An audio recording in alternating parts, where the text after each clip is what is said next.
پراسرار اجنبی دلاور پور تھا تو اچھا خاصا بڑا قصبہ، لیکن پھر بھی اس کے مغربی سرے پر ایک چھوٹی سی انگریزی طرز کی خوبصورت عمارت کا وجود واقعی تعجب انگیز تھا۔ دلاور پور ایک بہت پرانی بستی تھی۔ یہاں سے شہر تقریباً 10 میل کی دوری پر تھا۔ یہاں زیادہ تر زمیندار آباد تھے، جن کے بڑے بڑے مکان جو پشت ہا پشت سے بطور میراث منتقل ہوتے چلے آئے تھے، آج بھی اپنی اصلی یا کچھ شکستہ حالت میں موجود تھے۔ ان عمارتوں میں ایک انگریزی وضع کی عمارت کا وجود کچھ عجیب سا لگتا تھا، اور اس میں رہنے والے مرد و زن لوگوں کی نظروں میں اس عمارت سے بھی عجیب تھے۔ یہاں سعید اور اس کی بیوی رہتے تھے۔ سعید ایک خوبصورت اور خوش فضا انسان تھا۔ اس کے باپ کا شمار یہاں کے بڑے زمینداروں میں ہوتا تھا۔ اس نے سعید کو اعلیٰ تعلیم حاصل کرنے کے لیے انگلینڈ بھیج دیا تھا، جہاں وہ تعلیم حاصل کرنے کے ساتھ ساتھ تجارت اور صنعت و حرفت میں دلچسپی لیتا رہا۔ صنعت و حرف میں اس کا خاص موضوع کاغذ بنانا تھا۔ تعلیم کے ساتھ ہی ساتھ وہ مختلف قسم کے کاغذ بنانے کی ٹریننگ بھی لے رہا تھا۔ اس کے والد کو توقع تھی کہ وہ انگلینڈ سے واپس آنے کے بعد کوئی بہت بڑی سرکاری ملازمت پا جائے گا، لیکن اس کی واپسی پر انہیں اپنی آرزوؤں کا خون ہوتا دکھائی دیا۔ سعید نے ملازمت کرنے سے انکار کر دیا۔ اس کے بجائے اس نے شہر میں کاغذ بنانے کا ایک چھوٹا سا کارخانہ کھول دیا۔ حالانکہ اس کے باپ کو یہ بات بہت ناگوار گزری، لیکن وہ اس پر بھی اس کی مخالفت میں کچھ زور بھی نہ ڈال سکے، کیونکہ وہ ان کا اکلوتا بیٹا تھا، اور دنیا میں اس کے علاوہ ان کا تھا ہی کون۔ 13 اولادوں میں صرف وہی ایک بچہ تھا۔ بیوی پہلے ہی مر چکی تھی، اور اب خاندان میں صرف یہی 2 باپ بیٹے رہ گئے تھے۔ شروع میں کارخانہ اچھا خاصا چلتا رہا، پھر اچانک نقصان ہونا شروع ہو گیا۔ ادھر سعید کا باپ بھی بیمار پڑ گیا۔ اس کی علالت کے سلسلے میں وہ کاروبار کی طرف کچھ دھیان نہ دے سکا۔ کارخانے کی حالت روز بروز ابتر ہوتی جا رہی تھی۔ ادھر ان کی بیماری نے خطرناک صورت اختیار کر لی۔ جس دن کارخانے پر تالا پڑا، اس کے دوسرے ہی دن اس کے باپ کا انتقال ہو گیا۔ باپ کے مرنے کے بعد وہ بالکل تنہا رہ گیا۔ زمینداری کا سارا بار بھی اس پر آ پڑا۔ وہ آدمی تھا ذہین، طبیعت نہ لگنے کے باوجود بھی اس نے کام میں بہت جلد مہارت حاصل کر لی۔ کچھ دنوں کے بعد اس کی جدت پسند طبیعت نے اسے ٹھوکے دینے شروع کیے، اور اس کے دل میں کاشتکاری کا بھوت سوار ہو گیا۔ ایک ٹریکٹر خریدا گیا، چھوٹے چھوٹے کھیتوں کو یکجا کر کے ان کی چک بندی کی گئی، عمدہ بیج حاصل کیے گئے، اور پھر سعید نے باقاعدہ کھیتی باڑی شروع کر دی۔ وہ خود ٹریکٹر چلاتا، کھیتوں کی سینچائی اور نرائی میں بھی خود ہی کرتا، اور گاؤں والے اسے حیرت بھری نظروں سے دیکھتے۔ جس وقت وہ سوٹ پہنے، منہ میں پائپ دبائے، ٹریکٹر پر بیٹھ کر راستوں سے گزرتا، تو لوگ اس کا مذاق اڑاتے، ہم چشم آواز دے کستے، لیکن وہ برا نہ مانتا۔ رفتہ رفتہ وہ اس کے عادی ہو گئے۔ سعید ایک بااخلاق سیدھا سادہ آدمی تھا۔ شروع میں لوگ اس کی طرف بدظن ضرور تھے، لیکن رفتہ رفتہ اس کی شرافت اور اخلاق نے سب کو اپنا گرویدہ کر لیا۔ اور پھر اس کی شہرت کی سب سے بڑی وجہ ماحول سے بغاوت تھی۔ ہندوستان کی فضا میں وہ مغربی کسان کی طرح زندگی بسر کر رہا تھا۔ یہ چیز عوام کے لیے عجوبہ تھی، اور ہر عجیب چیز بہت جلد مشہور ہو جاتی ہے۔ بعض بے تکلف لوگ اسے مذاقاً کسان صاحب کہا کرتے تھے۔ رفتہ رفتہ وہ اسی نام سے مشہور ہو گیا۔ قصبے میں جب بھی کسی کو گفتگو کے دوران میں اس کا حوالہ دینا پڑتا، تو وہ اسے کسان صاحب ہی کے نام سے یاد کرتا۔ اس میں طنز اور مذاق کا شائبہ بھی نہ ہوتا۔ کچھ دنوں بعد سعید نے گاؤں کے مغربی شہر سے آنے والی سڑک سے کچھ دور ہٹ کر اس انگریزی طرز کی عمارت کی بنیاد ڈالی۔ اس عمارت کے نزدیک اس نے ایک بہت بڑا اناج گھر بنوایا۔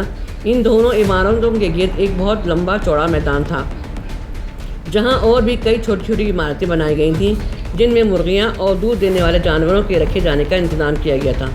سڑک سے تھوڑی ہی دور پر پیال کے بنڈوروں کے ڈھیر دکھائی دیتے تھے۔ یہ دراصل اس کھلیان تھا۔ یہاں پودے سے اناج الگ کرنے کے بعد ان کے بنڈل بنا کر سلیقے سے اوپر تلے چن دیے جاتے تھے۔ اس نئے مکان کی تعمیر کے بعد سعید نے اپنے آبائی گاؤں کو چھوڑ دیا اور مستقل طور پر یہیں آ کر رہنے لگا۔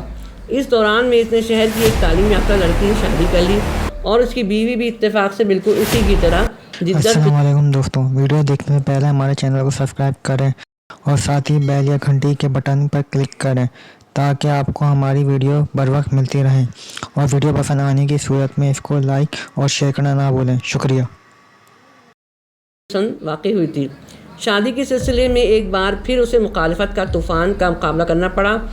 بھلا کسی خاندانی آدمی کی شادی کسی ایسے خاندان میں ہو، گاؤں کے لوگ کس طرح پسند کر لیتے جس کے حسب و نسب کا پتہ ہی نہ ہو، اور پھر اس پر ستم یہ تھا کہ سعید اپنی بیوی کو بھی بے پردہ رکھتا تھا۔ آہستہ آہستہ یہ طوفان بھی دب گیا۔ یہاں بھی سعید کی شرافت کام آئی۔ وہ برا بھلا کہہ جانے کے باوجود لوگوں سے اسی طرح ملتا رہا، ان کے دکھ سکھ میں شریک ہوتا رہا۔ کچھ دنوں بعد اسے برا بھلا کہنے والوں کی گردنیں پھر سے جھک گئیں۔ اب دونوں میاں بھی نہایت سکون اور اطمینان کے ساتھ زندگی بسر کر رہے تھے۔ اس وقت رات کی تاریکی میں سفید عمارت کچھ عجیب سی لگ رہی تھی۔ دسمبر کا مہینہ تھا، سردی اپنے شباب پر تھی۔ حالانکہ ابھی صرف 8 ہی بجے تھے، لیکن سارے گاؤں پر کچھ اس طرح کا سکوت طاری تھا جیسے رات گزر گئی ہو۔ کبھی کبھی کتوں کے بھونکنے کی یا بھینسوں کے ٹکرانے کی آوازیں سکوت کا سینہ چیرتی ہوئی دور تک لہراتی چلی جاتی، اور پھر ان کی باز گشت سنائی دیتی۔ دفتن شہر سے آنے والی سڑک پر کسی کار کی ہیڈ لائٹ کی روشنی نظر آئی۔ کار تیزی سے سڑک سے اتر کر سعید کے مکان کی طرف بڑھنے لگی، اور پھر وہ پیال کے بنڈلوں کے ایک ڈھیر سے اس طرح ٹکرائی کہ اس کا اگلا حصہ اس میں دھنستا چلا گیا۔ مشین بند کر دی گئی۔ ایک بھاری بھرکم آدمی کار سے اترا اور پیال کے بنڈل اٹھا کر کار پر پھینکنے لگا۔ دیکھتے ہی دیکھتے پوری گاڑی اس میں چھپ کر رہ گئی۔ اس کام سے فراغت پا کر اس نے پیچھے پلٹ کر دیکھا۔ کچھ دور پر اسے کسی دوسری کار کی روشنی دکھائی دی۔ وہ جھپٹ کر پیال کے ڈھیر کے پیچھے چلا گیا۔ وہ آہستہ آہستہ دوڑتا ہوا سعید کے بنگلے کی طرف جا رہا تھا۔ آج سنیچر کی رات تھی، اس لیے سعید نے معمول کے مطابق سارے نوکروں کو چھٹی دے دی تھی تاکہ وہ اپنے اپنے گھروں میں جا کر رات بسر کریں۔ سنیچر کی رات کو وہ ان نوکروں کو بھی چھٹی دے دیا کرتا تھا جو رات وہیں بنگلے میں بسر کرتے تھے۔ حتیٰ کہ باورچی بھی سنیچر کی شام کو رخصت کر دیا جاتا تھا۔ اس رات کا کھانا سعید کی بیوی خود تیار کرتی تھی۔ 8 بج رہے تھے لیکن ابھی تک کھانا نہیں پک چکا تھا۔ سعید کھانے کے کمرے ہی میں اپنے حساب کتاب کے کاغذات اٹھا لایا کرتا تھا تاکہ وہاں بیٹھے بیٹھے اپنی بیوی سے غب بھی لڑا سکے جو باورچی خانے میں روٹیاں پکا چکنے کے بعد سالن کی دیگچیوں کی دیکھ بھال کر رہی تھی۔ بھائی یہ تو گوشت گلنے کا نام ہی نہیں لیتا، آپ کو بھوک لگ رہی ہوگی، سعید کی بیوی نے باورچی خانے سے کہا۔ پرواہ نہ کرو، سعید نے حساب جوڑتے جوڑتے سر اٹھا کر کہا، چائے کا پانی رکھ دو تو بہتر ہے، سردی بہت ہے۔ اچھا۔ اور پھر برآمدے میں بھاری قدموں کی آواز سنائی دی۔ سعید چونک پڑا۔ آواز لہجہ بلہجہ قریب آتی جا رہی تھی۔ سعید سمجھا شاید اس کا کوئی رشتہ دار ہوگا۔ دفعتاً ایک اجنبی کمرے میں داخل ہوا۔ سعید کھڑا ہو گیا اور اسے غصہ ہوا اور حیرت بھری نگاہوں سے دیکھ رہا۔ آنے والا ایک ادھیڑ عمر کا آدمی تھا۔ اس نے بہت ہی عمدہ قسم کے کتھئی رنگ کا سوٹ پہن رکھا تھا۔ انداز سے کوئی متول اور باوقار آدمی معلوم ہوتا تھا۔ اس کی شخصیت میں سب سے عجیب چیز موٹا نہ ہونے کے باوجود بھی کافی بھاری بھرکم معلوم ہو رہا تھا۔ میں اس بے وقت تکلیف دہی کی معافی چاہتا ہوں، اس نے نرم لہجے میں کہا، لیکن آپ کا اس طرح بغیر اجازت کسی کے گھر میں گھس آنا کوئی اچھی بات نہیں۔ سعید نے تلخی سے کہا، مجبوری بھی کوئی چیز ہے۔ اجنبی بیٹھ کر ہانپتے ہوئے بولا، آپ کیا چاہتے ہیں؟ پناہ، صرف ایک راحت کے لیے، اجنبی بولا۔ اتنے میں سعید کی بیوی بھی آ گئی۔ وہ بھی اسے حیرت بھری نظروں سے دیکھ رہی تھی، لیکن شاید اجنبی اس کی موجودگی سے ناواقف تھا۔ وہ اس سعید کی طرف سوالیہ نظروں سے دیکھ رہا تھا۔ میں آپ کو جانتا نہیں، سعید نے کہا، معلوم نہیں آپ کون ہیں اور کیسے ہیں۔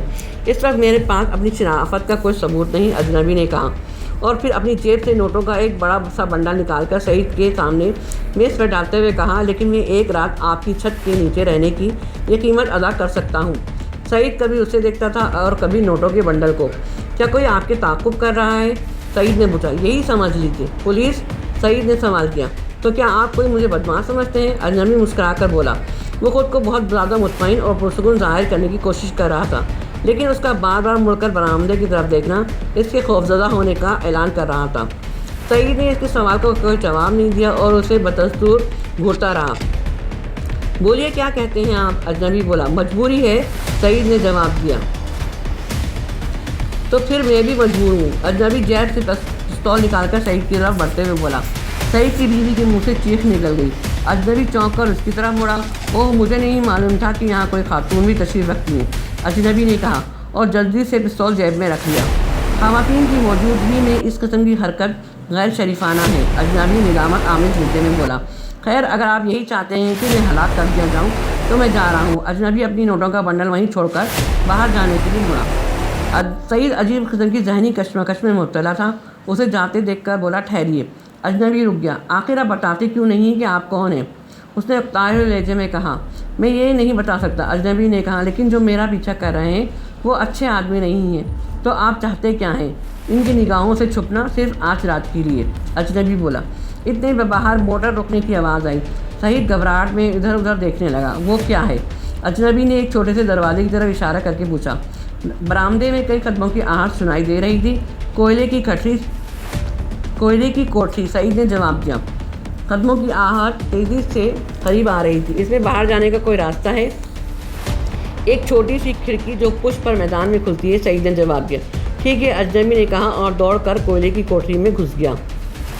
سعید نے نوٹوں کے بنڈل پر اپنی ہیٹ رکھ دی اور اپنی بیوی کو بیٹھنے کا اشارہ کر کے خود بھی بیٹھ کر کچھ لکھنے لگا۔ دفعتاً 5 آدمی کمرے میں داخل ہوئے۔ جو سب سے آگے کھڑا تھا صورت و شکل کے اعتبار سے عجیب تھا۔ قد لمبا، جسم اکھیرا، آنکھیں چھوٹی، ناک طوطے کی چونچ سے مشابہ، پیشانی چہرے کے تناسب کے اعتبار سے کافی اونچی، آنکھوں کے کونے کے قریب کنپٹیوں پر شکنیں ابھری ہوئی تھیں، پتلے بھیجے ہوئے اونٹوں سے صفاقی ٹپک رہی تھی۔ بقیہ 4 آدمی دروازے کے قریب کھڑے ادھر ادھر دیکھ رہے تھے۔ سعید انہیں دیکھتے ہی اچھل کر کھڑا ہو گیا۔ آپ لوگ کون ہیں اور بغیر اجازت یہاں کیسے گھس آئے؟ سعید تیز آواز میں بولا۔ ہمیں ایک آدمی کی تلاش ہے، لمبا آدمی پرسکون لہجے میں بولا۔ اس کی تیز اور چمکیلی آنکھیں کمرے کا جائزہ لے رہی تھیں۔ بغیر اجازت؟ مجھے اس کے لیے افسوس ہے، اس نے سعید کی بات کرتے ہوئے ہاتھ اٹھا کر کہا۔ اس کی آنکھیں بدستور ادھر ادھر دوڑ رہی تھیں۔ اگر وہ میرے نوکروں میں سے ہے تو نہیں مل سکتا، کیونکہ میں سنیچر کی رات کو اپنے نوکروں کو چھٹی دے دیتا ہوں۔ سعید نے برا سا منہ بنا کر کہا۔ کیا ابھی کوئی آدمی یہاں آیا تھا؟ اس نے سعید کے سوال کو نظر انداز کرتے ہوئے پوچھا۔ نہیں، لیکن اس طرح بغیر اجازت؟ میں پھر معافی چاہتا ہوں، اس نے کہا اور تھوڑی دیر خاموشی سے کھڑا رہنے کے بعد اپنے ساتھیوں کو واپس چلنے کا اشارہ کیا۔ دور تک قدموں کی آواز سنائی دیتی رہی، پھر سکوت چھا گیا اور دفعتاً کار کے اسٹارٹ ہونے کی آواز سنائی دی۔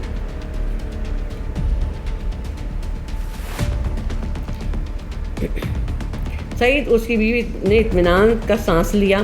دونوں خاموشی سے ایک دوسرے کی صورت دیکھ رہے تھے۔ تقریباً 15 منٹ گزر گئے۔ کوئلے کی کوٹھی کا دروازہ کھلا اور وہ اجنبی ماتھے سے پسینہ پوچھتا ہوا باہر نکل آیا۔ سعید کی بیوی نے بنگلے کے دروازے بند کر دیے۔ کمرے میں مکمل سکوت تھا۔ باورچی خانے سے بھنے ہوئے گوشت کی اشتہا انگیز خوشبو اٹھ رہی تھی۔ اجنبی نے 2-4 گہرے سانس لیے اور کرسی کی پشت پر ٹیک لگا کر بیٹھ گیا۔ اس کے چہرے سے تھکن کے آثار ظاہر ہو رہے تھے۔ سعید کی بیوی باورچی خانے کی طرف چلی گئی۔ واپسی پر اس کے ہاتھوں میں چائے کی ٹرے تھی۔ اس نے ایک پیالی چائے بنا کر اجنبی کی طرف بڑھا دی، جو آنکھیں بند کیے بیٹھا تھا۔ وہ چونک پڑا، آنکھوں میں احسان مندی کی جھلک تھی۔ بیٹی، میں تم لوگوں کا احسان کبھی نہیں بھولوں گا۔ اگر آج رات کو میں بچ گیا تو ان سبوں کو دیکھ لوں گا، اجنبی نے چائے کی پیالی اٹھاتے ہوئے کہا۔ تھوڑی دیر بعد کھانا تیار ہو گیا۔ تینوں نے ساتھ بیٹھ کر کھانا کھایا۔ پھر سعید نے اسے ایک طرف چلنے کا اشارہ کیا۔ وہ زینے طے کرتے ہوئے اوپری منزل پر جا رہے تھے۔ آپ یہاں اس کمرے میں سوئیں گے، سعید نے اس سے کہا۔ شکریہ، اجنبی بولا۔ مجھے افسوس ہے، میں اپنے متعلق ابھی آپ کو کچھ نہیں بتا سکتا۔ آپ مجھ پر اعتماد کریں، میں بھی ایک ذی عزت آدمی ہوں۔ خیر آپ آرام کیجیے، سعید نے کہا۔ آپ اپنے نوٹوں کا بنڈل نیچے چھوڑ آئے ہیں۔ مجھے کسی قسم کے معاوضے کی ضرورت نہیں، خدا نے مجھے کافی دیا ہے۔ سعید نیچے چلا آیا۔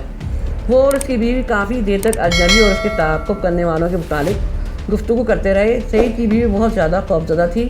ڈر تو سعید بھی رہا تھا، لیکن اپنی بیوی کی تسکین کے لیے وہ اس طرح کی باتیں کر رہا تھا جیسے ان واقعات کی کوئی اہمیت ہی نہ ہو۔ سعید باتیں کرتے کرتے دفعتاً چونک پڑا۔ اوپر چڑچڑاہٹ کی آواز سنائی دی اور پھر ایسا معلوم ہوا جیسے کوئی وزنی چیز دھپ سے چھت پر آ رہی ہو۔ کچھ قدموں کی آوازیں بھی سنائی دی اور پھر سناٹا چھا گیا۔ سعید اور اس کی بیوی ایک دوسرے کا منہ دیکھ رہے تھے۔ کچھ دیر بعد سعید اٹھ گیا اور اس کی بیوی نے اس کا ہاتھ پکڑ لیا۔ کہاں؟ اوپر، میں بھی چلوں گی۔ تم یہاں اکیلے ڈرو گی؟ نہیں، یہ بات نہیں ہے، میں آپ کو تنہا نہیں جانے دوں گی۔ وہ دونوں دبے پاؤں سینہ طے کرنے لگے۔ اوپر سناٹا تھا۔ وہاں دونوں چند لمحے خاموش کھڑے رہے، پھر آہستہ آہستہ کمرے میں داخل ہو گئے اور دفعتاً اس کی بیوی چیخ کر اس سے لپٹ گئی۔ سامنے زمین پر ایک آدمی اوندا پڑا تھا اور اس کی پشت پر ایک بڑا سا چاقو پیوست تھا۔ زمین پر خون کی ایک پتلی سی لکیر نظر آ رہی تھی، لیکن وہ اجنبی نہیں تھا۔ یہ تو وہی تھا جو اس کا تعاقب کر رہا تھا، طوطے کی چونچ جیسی ناک والا، اور وہ اجنبی غائب تھا۔ سعید کی بیوی ابھی تک اس سے لپٹی کھڑی تھی۔ آہستہ آہستہ اس کی گرفت ڈھیلی ہو رہی تھی۔ سعید نے چونک کر اس کی طرف دیکھا، وہ بے ہوش ہو چکی۔ سعید اسے اٹھا کر نیچے لے آیا۔ اس کی سمجھ میں نہیں آ رہا تھا کہ وہ کیا کرے۔ نوکروں کو پہلے ہی چھٹی دے چکا تھا۔ گاؤں تقریباً 3 فرلانگ کی دوری پر تھا۔ وہ بیوی کو بے ہوشی کی حالت میں چھوڑ کر نہیں ہٹنا چاہتا تھا، لیکن اس نے سوچا کہ پن چکی پہ رہنے والا جھگی ہارٹلیس کو آواز دے، لیکن ضروری نہیں تھا کہ وہ اس کی آواز دینے پر ہی چلا آئے۔ سعید ابھی سوچ ہی رہا تھا کہ دفتن اس کے سر پہ کسی نے وزنی چیز دے ماری۔ وہ بے ہوش ہو کر گر پڑا اور دوسرے ہی لمحے میں 3-4 آدمی اس پر ٹوٹ پڑے۔ دوستوں آج کے لیے اتنا ہی۔ اسی طرح کی اور کہانیاں لے کر آپ کے سامنے بہت جلد حاضر ہوں گے۔ نیچے کمنٹ سیکشن میں اپنی رائے کا اظہار ضرور کریں تاکہ ہم اس میں بہتری لا سکیں، اور جانے سے پہلے اگر آپ نے ہمارے چینل کو سبسکرائب نہیں کیا تو پلیز کر لیں، اور ویڈیو پسند آئی تو اس کو لائک اور شیئر کرنا نہ بھولیں۔ شکریہ۔